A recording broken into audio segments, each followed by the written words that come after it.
สบายดีท่านผู้ชมที่เคารพพบกับข้าพเจ้าเช่นเคยในรายการเรื่องเล่าประวัติศาสตร์และพงศาวดารลาวผ่านช่อง YouTube สายเดือนลาว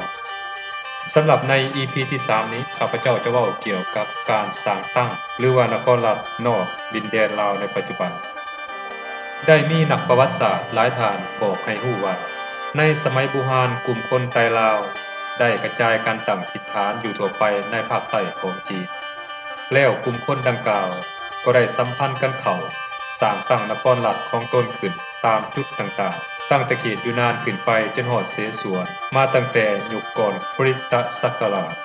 ก่อนจะมีการเคลื่อนย้ายเข้ามาสมทบกับกลุ่มคนลาวที่ได้อาศัยอยู่ในดินแดนลาวที่เป็นประเทศลาวระหว่างศตวรรษที่8ซึ่งปรากฏมีดังนี้อาณาจักรอ้ายลาวได้มีนักประวัติศาสตร์หลายท่านยังยืนว่ากลุ่มคนไทลาวบูฮานจำนวนหนึ่ง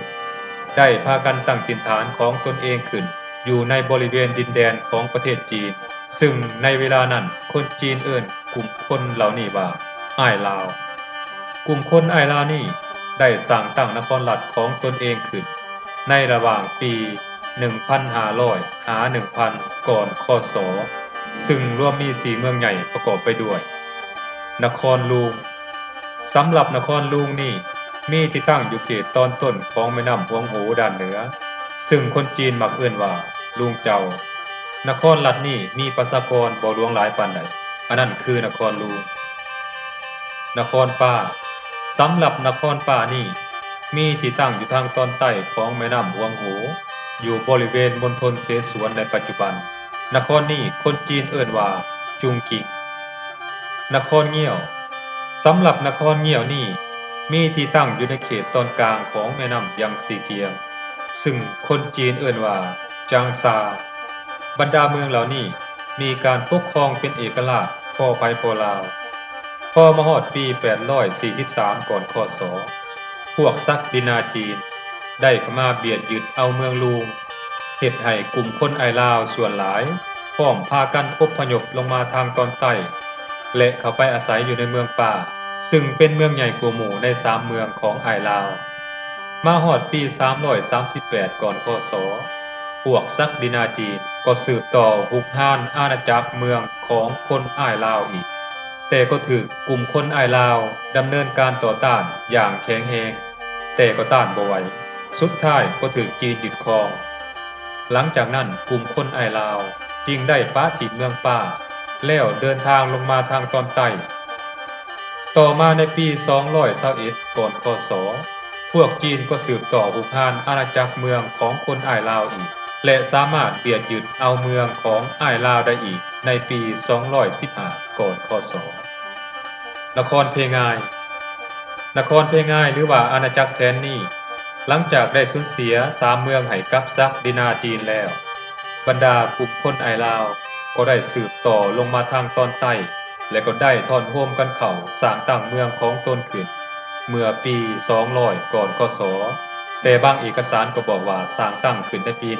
122เพราะฉะนั้นข้าพเจ้าขอกำหนดเอาการสร้างตั้งนครเพงายนี้อยู่ในระหว่างปี200หา122ก่อนคศนครเพงายนี้ตั้งอยู่บริเวณมณฑลเสฉวน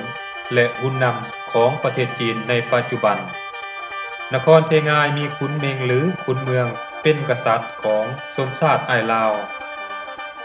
ชาวลาวในนครเพงายได้ดำรงชีวิตอยู่ด้วยความสงบสุขจนมาฮอดปี90ก่อนคศนครเพงายจึงถูกกองทัพซักดินาจีนบุกโจมตีอีกครั้งชาวลาวในนครเพงายได้ดำเนินการต่อสู้ต้านกับการเบียดยึดของกองทหารจีนมาถึง3ปีจึงเสียไสจากนั้นนครเพงายก็ได้ตกอยู่ภายใต้การปกครองของจีนนานถึง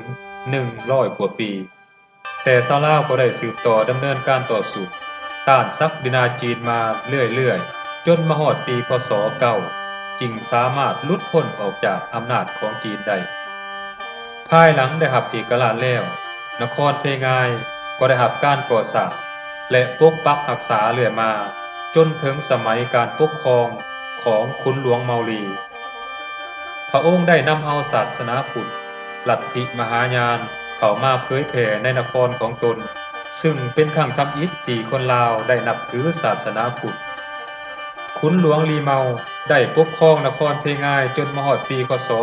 78ก็สิ้นพระชนม์หลังจากนั้นขุนไลลาวผู้เป็นโอรสก็ได้ขึ้นปกครองนครสืบต่อมา และได้ถูกพวกซักดินาจีนทำการหุกหานอีกครั้งหนึ่งขุนหลวงไลลาวได้นำพาชาวลาวต่อต้านคืนอย่างพิราศอาหาร แต่ก็บ่สามารถเอาชนะกองทัพจีนได้ และพระองค์ก็ได้สิ้นพระชนม์คาสนามรบในปีคศ78แล้วนครเพงายของลาวก็ตกอยู่ภายใต้อำนาจการปกครองของศักดินาจีนอีกจากนั้นกลุ่มคนลาวที่มักความเป็นอิสรภาพก็ได้พากันอพยพหลบหนีลงมาทางภาคใต้เรื่อยๆส่วนพวกที่บ่ได้เคลื่อนย้ายกลับชนชาติไทยลาวส่วนหลายก็ได้กลายเป็นพลเมืองจีนจนมาฮอดปัจจุบันนี้ท่านผู้ชม อันนั้นเป็นการเล่าเกี่ยวกับอาณาจักรไทยลาวซึ่งเป็นอาณาจักรบูฮานและก็มีอยู่4ตัวเมืองใหญ่ๆด้วยกันเช่นว่าเมืองลุงเมืองป้าเมืองเงี้ยวและก็นครเพงายแต่สุดท้ายบรรดาเมืองเหล่านี้ก็สูญเสียอำนาจการปกครองให้แก่ศักดินาจีนท่านผู้ชมและสำหรับตอนหน้าหรือว่า EP ที่4นั้นข้าพเจ้าจะเล่าเกี่ยวกับอาณาจักรหนองแสสู่บรรดาท่านฟัง ส่วนเรื่องราวจะเป็นไปเป็นมาคือใดๆนั้นคอยติดตามรับฟังรับชมนำกันสำหรับตอนนี้เบิดลงเพียงเท่านี้สบายดี